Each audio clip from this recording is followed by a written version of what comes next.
Did you receive a low settlement offer from the insurance company? Here's how to negotiate for maximum compensation for your injury claim.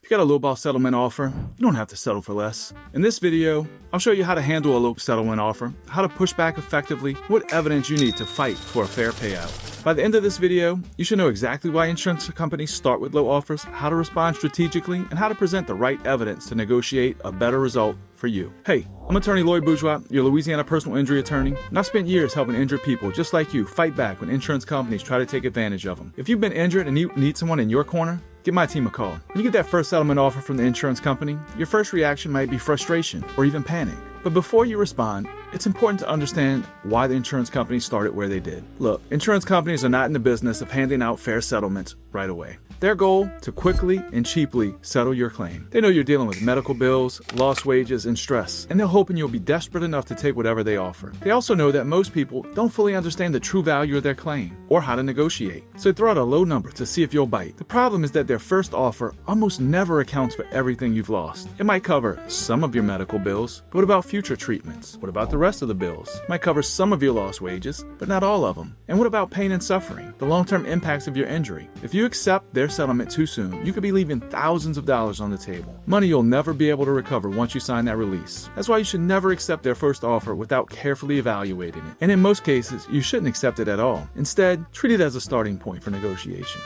You have the right to push back, and in the next section, I'll show you exactly how to do that. The worst thing you can do when receiving a low settlement offer is accept it right away. The second worst thing, getting emotional and firing off an angry response. Instead, here's how to respond strategically and professionally to their offer so that they can take you seriously. Step 1, take your time. Don't respond immediately. Put the offer down. Review it with a clear head. Look at what's included and what's missing. If you haven't already spoken with an attorney, now's a good time to do so. A skilled and experienced lawyer can help you determine the true value of your claim and guide you through the negotiation process. Step 2, respond in writing. This isn't a casual phone conversation type of response. You want to have a documented response that clearly lays out why their offer is too low. In your letter, you should politely reject the offer, keep your tone professional, and outline the things that they've missed or haven't accounted for, like future medical treatment, lost wages, or other items that you believe should be included. For those, you need to provide some evidence, which we'll talk about in the next section. And finally, make a clear counteroffer. Your counteroffer should be based on the full extent of your damages and not just what they initially offered. Step 3, be patient. The insurance company will likely come back with another offer, and it may still be too low.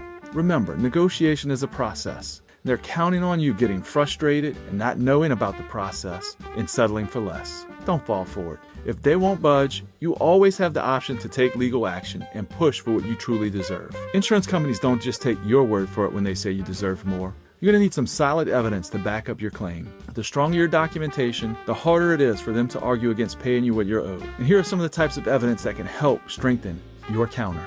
Number 1, start with medical records. Medical records, medical bills, doctor's notes, test results, treatment plans, all of the above prove the extent of your injuries. If you're going to have a long-term condition or you're going to need ongoing treatment, you're going to need a written statement from your doctor explaining what those future medical needs are and what they may cost. Type 2, documentation of your lost wages. If the injury caused you to miss work, you'll need proof of how much income you've lost. This could be in the form of pay stubs, tax returns, or a letter from your employer confirming how much time you had to take off. You can also claim for vacation days or PTO time that you had to miss. And if you have future lost wages that you expect, you should include those as well. If you're self-employed, that evidence can be a little more complicated and you should speak to an attorney. Type 3, evidence of the impact on your daily life. Look, the pain and suffering that you are dealing with is much harder to quantify, but it's just as important to your claim. Keep a journal detailing how your injuries have affected your daily life. Describe your pain levels, activities you can no longer do, and any emotional toll that your injuries have caused. Statements from family, friends, or coworkers can also help show how the injury has impacted you. Type of evidence number 4 that you're going to need is some liability proof. If liability is questioned, you're going to need to gather all the evidence you can proving the other party was at fault. This includes police reports, witness statements, crash scene photos, videos, any evidence that supports your claim that the other party was at fault. Once you have all this evidence, it's best to have it organized and submitted along with your counteroffer. When the insurance company sees that you have solid proof backing up your claim, they're much more likely to take your demand seriously. Remember, a low settlement offer isn't the end of the road, it's just the beginning of negotiations. Insurance companies count on you accepting less than you deserve, but you now know better. By understanding why they start low, responding strategically and with a plan,